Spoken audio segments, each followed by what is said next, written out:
In this very important tutorial, we're going to look at how to format your screenplay.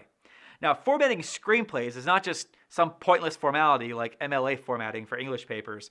Formatting for screenplays is a big deal because when you follow the rules, one page of screenplay roughly translates to about 1 minute of screen time. That means that a 20-page script will more than likely produce a 20-minute film. The assurance script is a little less than 7 full pages, and the film is a little less than 7 full minutes.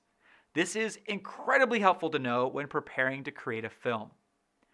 Looking at a screenplay, it can be a little overwhelming to the uninitiated. There are lots of formatting rules. But before we get to the margins and the fonts and all those details, let's look at a few rules for writing a screenplay. The most important rule is that you only have 2 ways to tell your story: dialogue and description, where you can describe what the camera sees. And that's it. No feelings, no thoughts, no intangibles. You can't write, Bob felt angry, or Sarah waited for 3 hours, or Tayani didn't want to tell Cordelia about her powers. We only put things in the script that can be seen or said. That's rule number 1. The second rule is that all description is written from the perspective of an omniscient third person in the simple present tense with active verbs.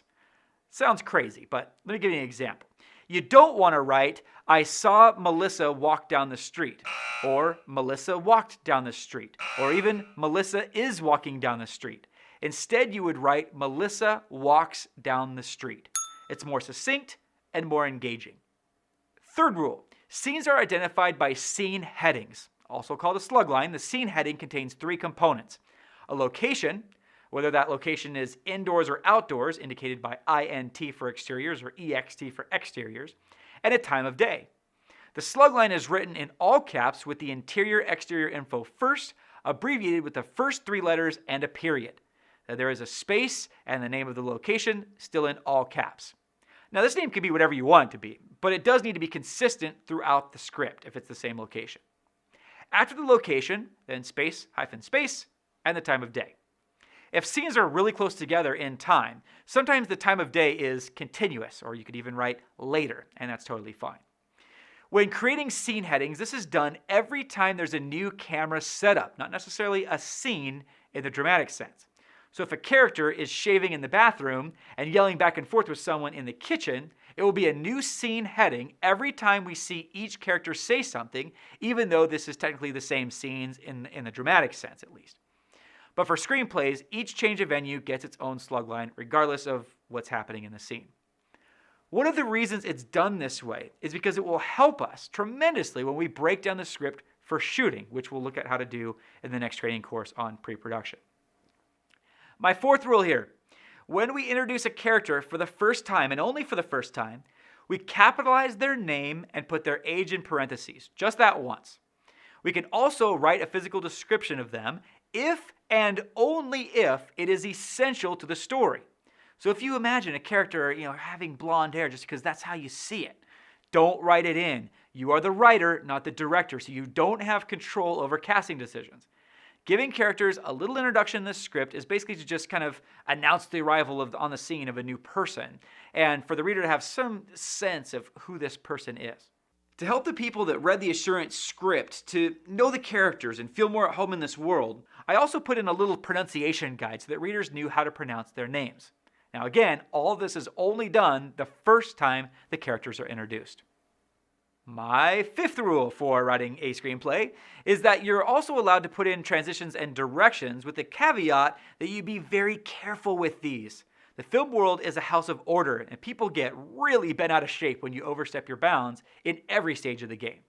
So putting in the screenplay camera moves or camera angles, or what music the soundtrack is playing, what type of transition the editor should use, how the actor should perform a scene, all this stuff is really frowned upon and at the very least ignored.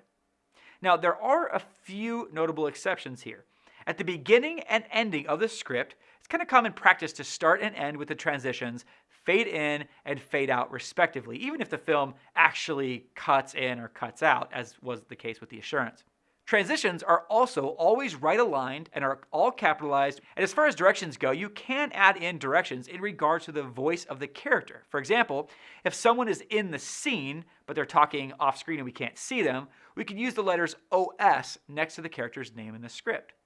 if a character is doing a narration, as was the case in our film. Then we could add the letters VO to indicate a voiceover. This is especially important in our film because sometimes Cordelia talks in the voiceover and then soon after says lines of dialogue on camera where we can see her. So these sections in the script would be incredibly confusing without these indications. You could also add parenthetical comments right below the name of the character, which should clarify rather than instruct.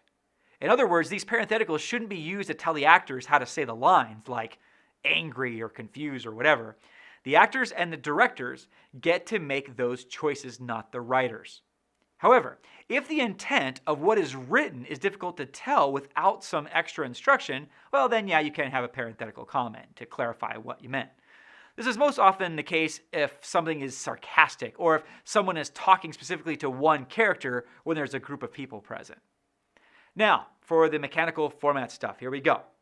The font is always Courier, and the size is 12 points, always. The margins for action and scene headings is 1.5 inches on the left and right, and the margins for dialogue are 2.5 inches on each side. Now, that is a lot to remember, I realize. Thankfully, there are some great tools to help make this process significantly easier, and we'll be looking at some of the best of those in the next 2 movies.